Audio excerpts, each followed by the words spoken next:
afternoon, everybody. This is Jonathan, your fitness business management expert, and in this video, we're going to go over my idea of what every personal trainer and or bootcamp owner's goal should be for their client.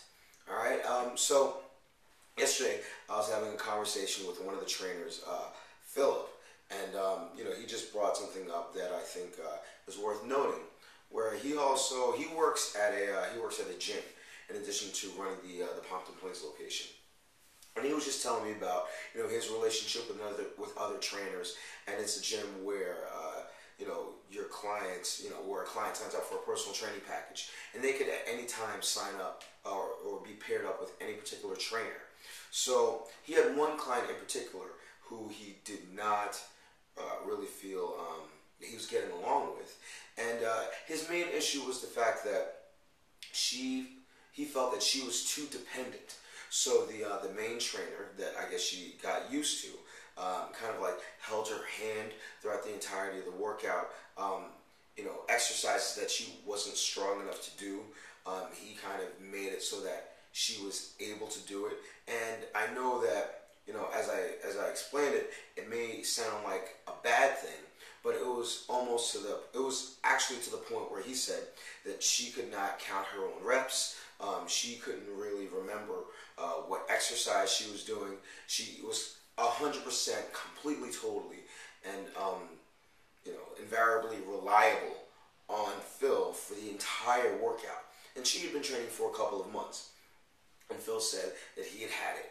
And he essentially just gave her a freebie because he didn't want to continue to train her. And he kind of went on a rant and rave, and this is something that we agree on, and he kind of brought it to the front of my mind, and it's something that I think that everybody out there should consider. That if you're a personal trainer, your ultimate goal should be to become completely useless to your client. All right. I think so often as trainers we focus on client retention, almost to the point where we'll look to keep a client longer than we should have them.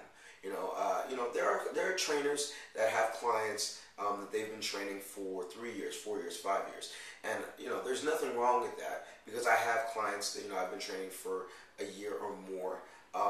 But as your relationship with your client continues, they should become more and more fitness dependent. You have to think about the scope in which you want to operate. Like, I understand my scope. I'm very good and I'm very comfortable with the client that hasn't worked out in 10 years, that's scared of the gym, that has body issues, and that wants to work.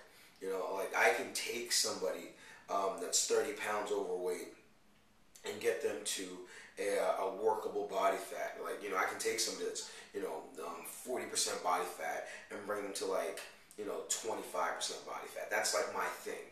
I'm good with working on people's minds, and I operate only in the boot camp capacity.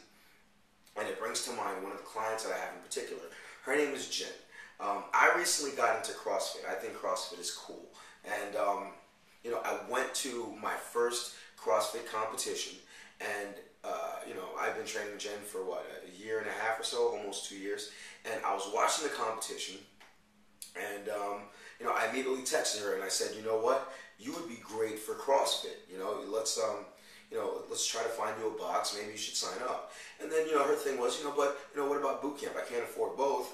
And my stance was almost like, well, you're strong. You've gotten over your eating issues, like your fear of fatness issues. A lot of clients have fear of fatness. I love, dealing with that, where essentially, they're afraid to eat after their workout because they think they're going to gain all the weight back. We've gotten past all that. We gotten past that number that she felt that she couldn't get under. And, she's continuing to maintain good conditioning.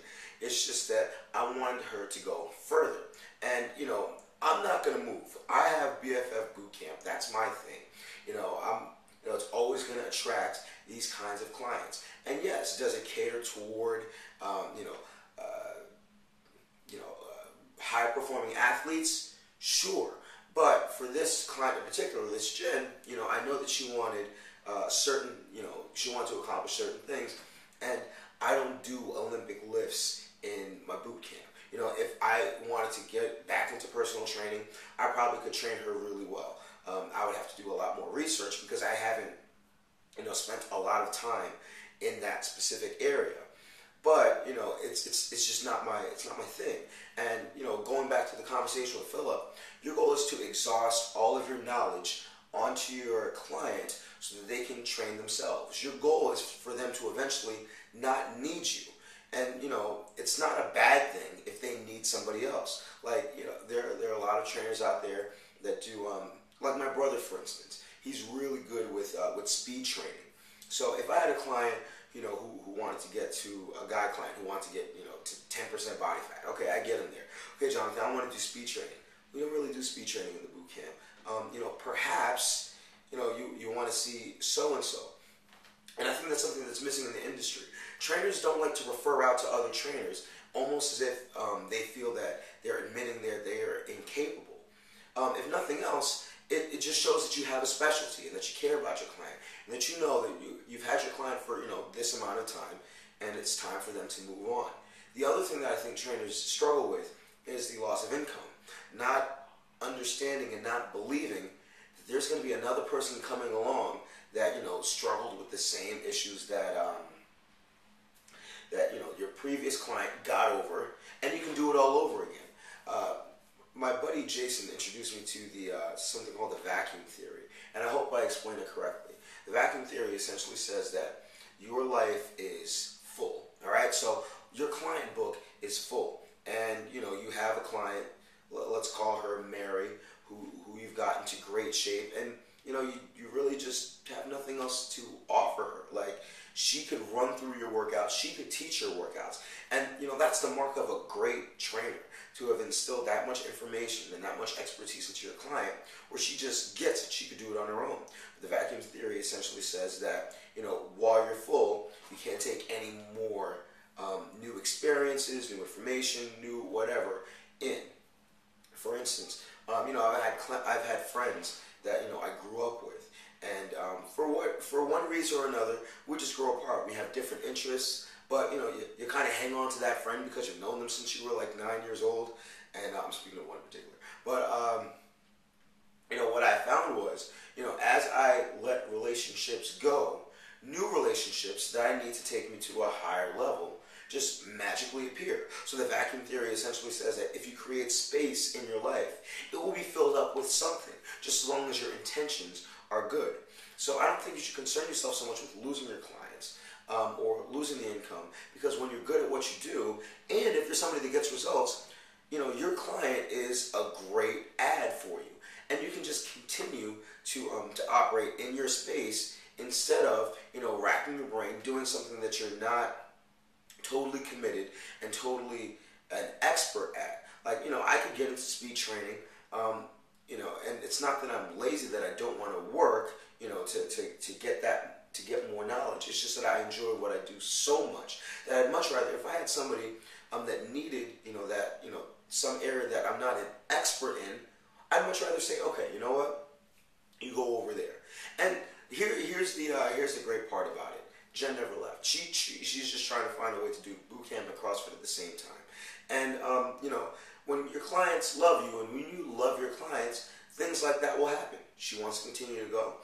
I essentially, maybe one day I'll forcefully kick her out for her own good, because I feel that I've given her everything that she needs. And if she wants to be really, really successful in competition, one day we'll have a talk. Do you want to compete? Is this something that you really want to do? Because if so, you need to kind of cut the cord, cut the umbilical cord, and go for it. And I will always be a resource to her. You will always be a resource to your client. Your client will always be grateful to you for all the information that you've instilled. And whenever they come across somebody that needs a trainer, to get them from where they were to where they are, they will refer you first.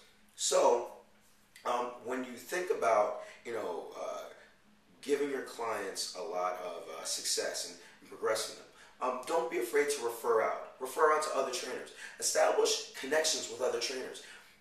There may be a trainer who's, let's say, okay, Jen did her first class in CrossFit, okay? And then she was doing one of her foundation classes, she was telling me that there were other people in the foundation class that just could not handle the workout. They would have needed to go through my, system first, and they would have been better suited.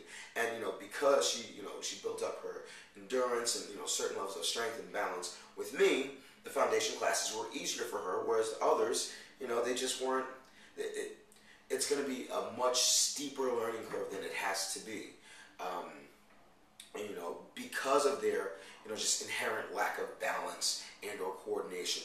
They may be more prone to injury, regardless of how good their trainers are at their box. So once you establish these relationships, and it's true and honest, and you really are just looking out for each other, not only can you refer to other trainers, but other trainers will refer back to you. In my opinion, there are enough clients out there for everybody that you don't need to manipulate, the way that you're training. Well, oh man, you want to quit? I was just about to show you this new thing.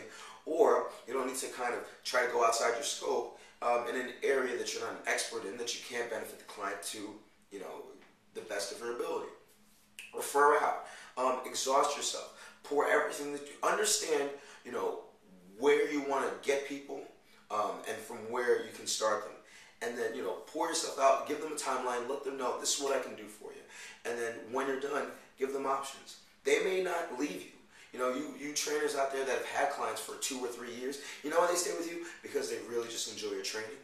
They're happy with where they are. You do provide some kind of area fitness where they feel like they don't want to go beyond. They just want to stay right there. But there may be some clients that are just looking for something more, and it's not a knock on you. It doesn't make you a bad trainer. It just says that you're great and that your client is ready for something else. And you can't get offended by that, because more than likely they're always going to come back around, and if not, they're always going to refer somebody. And even if they don't, the vacuum theory says that you will find somebody before you know it that needs your help, and you can continue to do what you love to do without stressing out. So always make it your main goal to exhaust all of your knowledge, understanding where you specialize in starting and ending a client, and then give it to your clients. Don't worry about losing clients. Don't worry about, oh man, if I let this client go, I'm going to lose this money. Clients come around all the time, and you're never going to have any client forever. People move, people pass away, people have financial changes in their life. So you want to operate in an open mindset. Like, things come, things go. Sometimes I buy something that that was a waste of money. Sometimes you make mistakes. Sometimes you go to the restaurant, you order food that you really don't like. You get over it. Whereas if you're just kind of like holding tight to your clients, you're just operating in a mindset of fear. Eventually you might it's kind of like hugging somebody too tight. You may kind of like suffocate. All right, so have an open attitude, and I have an open door policy. I've never had locked anybody into a contract, and I don't think I need to. I actually think it makes me sharper and it makes me work harder. So always have your client's interest in mind. Look to exhaust yourself. I'm sorry this is a little bit more long-winded than I intended it to be, but I kind of went on some tangents and it reminded me of stuff as I was talking. So I hope you found this video helpful. My name is Jonathan. Remember to like this page, comment on this page, and add this page to your favorites. I will routinely change the title of this video and or the location in terms of playlists to best for search engine optimization, or because I feel that it's better served elsewhere. So if you always want access to this content, which is essentially a pep talk, add it to your favorites. Now, if you're on Twitter, retweet this video. If you're on the Facebook, share this video, because there are a lot of other trainers out there that would not be able to access this information if it wasn't for your help. So if you find this to be of any value, you're getting it for free. Don't try to pay me back. Pay it forward. And finally, if you just happen to stumble upon this video, subscribe to this channel, because this channel is dedicated toward helping people outside the fitness industry get into the fitness industry, helping people that are personal trainers become better personal trainers or boot camp owners, and helping people that are boot camp owners become extremely successful boot camp owners. So subscribe to this channel. I'll put videos up as often as I can make relevant videos, and I will do my best to hold your attention. So remember, if you have any questions, comments, concerns, add me on the Facebook, send me a private message, or send me a message through YouTube. I used to say call me, text me, or email me, but I get such a large volume of messages from different outlets that it's very easy for me to miss out on some of your messages. So the best way to reach me is through a private message on YouTube, comment section on this video, and add me on Facebook. You know, private message me, and I usually respond to questions, you know, directly on my timeline. Remember to eat healthy, hydrate, drive safe. Stress levels are okay, rest don't slap anybody. Love your clients, they will love you back. I will see you all tomorrow or the next day, and you have a good one.